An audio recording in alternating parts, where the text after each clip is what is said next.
Assalamualaikum warahmatullahi wabarakatuh. Apa kabar anak-anakku sekalian yang berbahagia? Baik, untuk materi yang pertama di pelajaran Pendidikan Agama Islam dan Budi Pekerti. Sebelum materi Bapak mulai, terlebih dahulu kita berdoa dulu.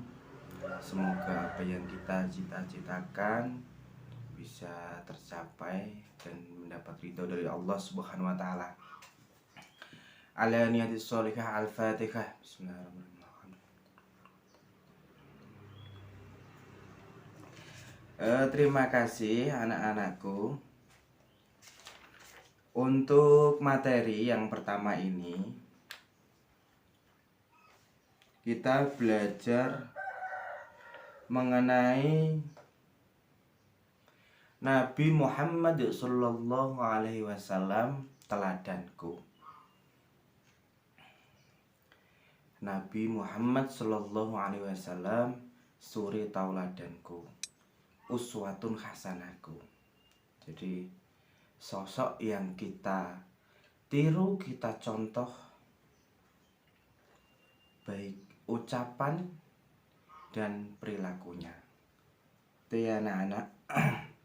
Di sini materi yang ingin Bapak sampaikan adalah yang pertama, sikap jujur Nabi Muhammad sallallahu alaihi wasallam. Ya. Jadi Nabi Muhammad sallallahu alaihi wasallam ini adalah teladan dari semua umat. Ya. Jadi baik umat Islam, Kristen, Hindu, Buddha, ini adalah merupakan teladan bagi semua umat Nabi Muhammad SAW.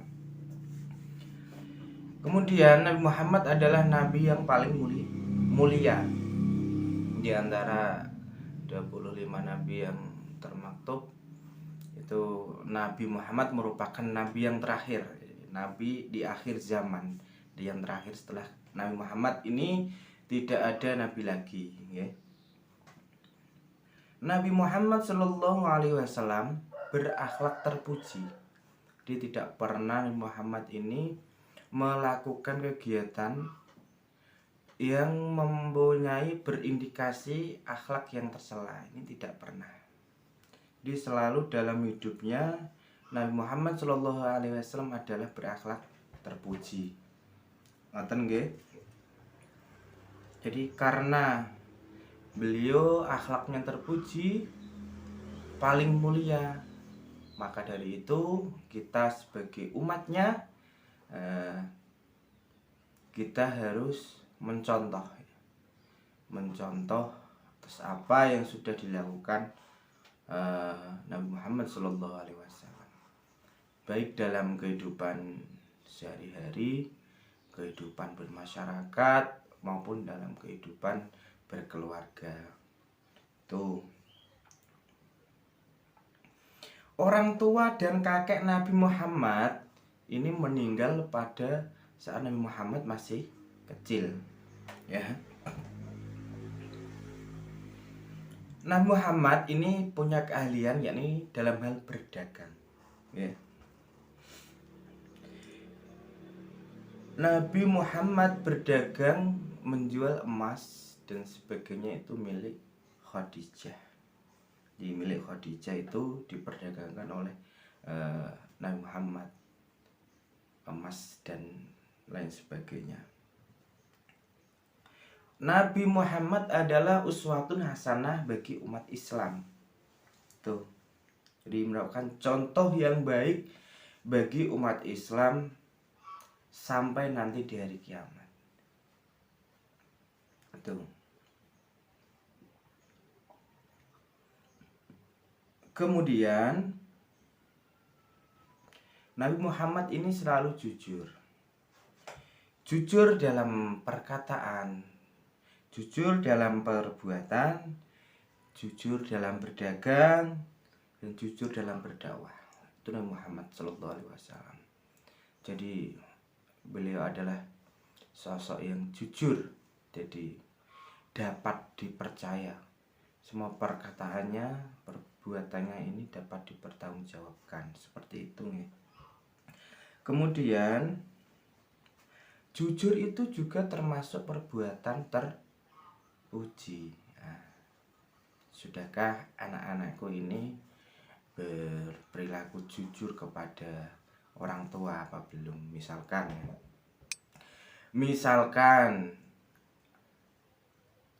kalian ada iuran LKS misalkan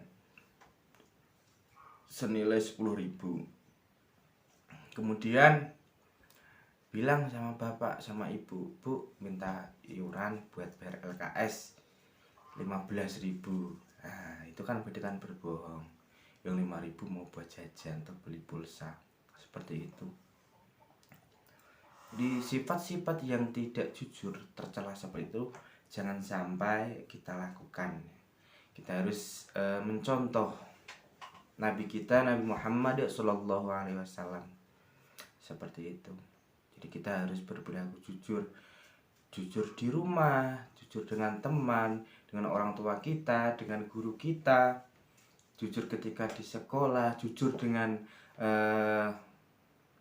pelajaran kita. Misalnya ketika ujian kita tidak nyontek.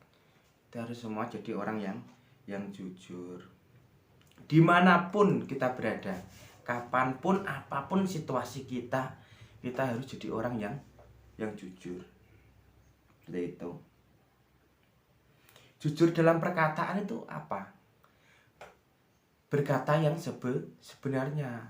Contohnya tadi ketika disuruh bayar LKS 10.000, bilangnya sama bapak ibu ya 10.000.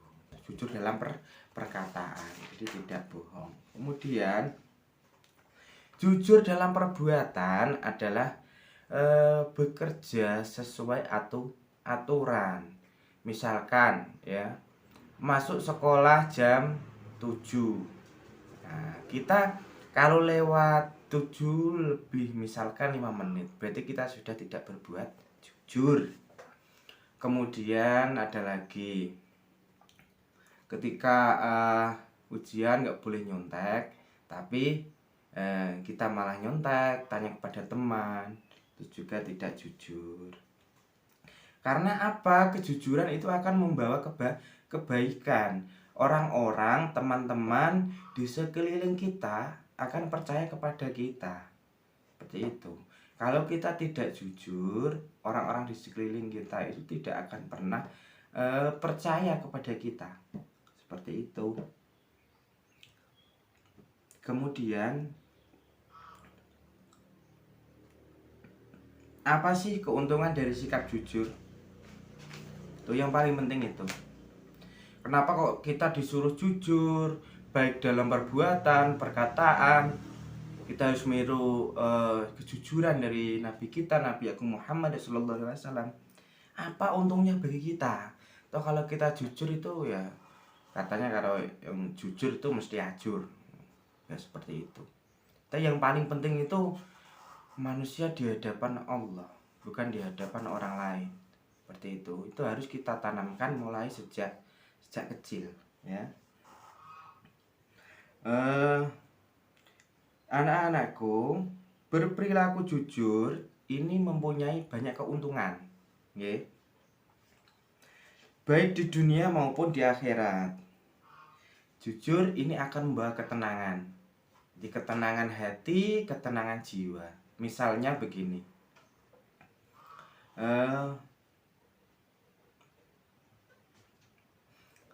kita pas waktu ujian dari panitia, pengawas, bapak ibu guru sudah melarang kita untuk mencontek.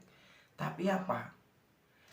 Kita membuat sebuah kesimpulan, membuat tulisan contekan ya di kertas kecil seperti itu.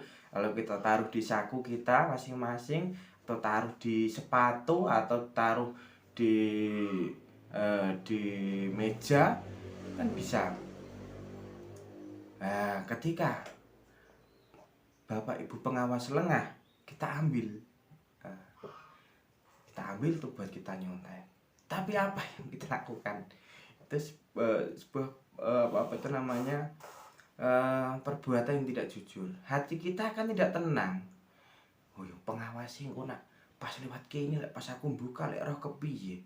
Mengko aku ora deki biji. Ora deki biji kok gak munggah. Itu. Jadi kejujuran itu harus kita tanamkan. Supaya apa? Hati kita tenang. Kita dalam bertindak mendapat ridho dari Allah Subhanahu wa taala. Itu ya anak-anakku. Akan dipercaya orang lain. Jadi kalau kita sering jujur, tidak pernah berbohong, tidak pernah berdusta, insya Allah teman-teman kita, orang-orang di sekeliling kita akan percaya. Itu ya. Jadi pertama tadi adalah akan mendapatkan ketenangan hati dan jiwa. Yang kedua adalah akan mendapat kepercayaan dari orang-orang sekeliling kita. Kemudian yang ketiga adalah otomatis kalau kita jujur, kita akan disukai teman-teman kita. Otomatis kalau disukai apa? Kita akan banyak teman. Kalau kita banyak teman ya banyak rezeki. Misalkan kita suatu hari nggak punya uang untuk jajan, uang saku, karena kita jujur terus disukai banyak teman ya. Ketika teman kita punya kelebihan uang saku atau jajan ya kita akan dikasih. Enak ya. Jadi mulai dari sekarang anakku sekalian, saya mohon kita tekankan, kita biasakan sikap jujur ya.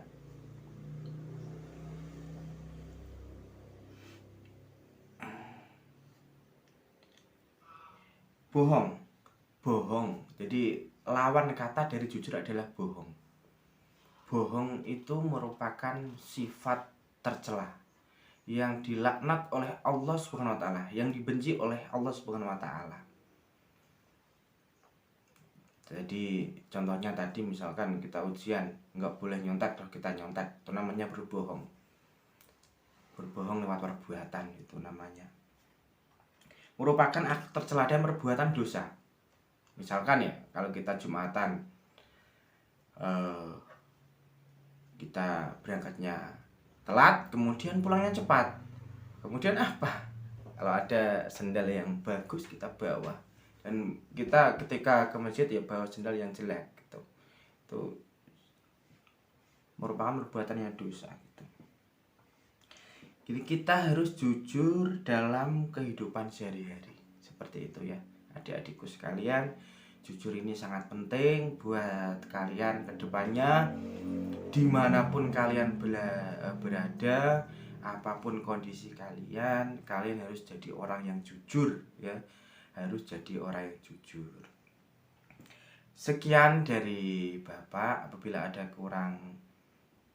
kata yang kurang berkenan atau dan lain sebagainya, Bapak hanya manusia biasa yang tentu tidak luput dari kesalahan. Maka dari itu Bapak mohon maaf yang sebesar-besarnya. Kemudian tolong itu setelah mempelajari ini bukunya dibuka, LKS-nya dibuka, dipelajari ya. Halaman 7 itu di tugas mandiri, halaman 7 nomor 1 sampai 5 itu dikerjakan di LKS, tulis LKS aja gitu nggih. Kemudian difoto, dikirim ke WA Bapak. Gitu. WA pribadi Bapak ya. Sekian dari Bapak. Wassalamualaikum warahmatullahi wabarakatuh.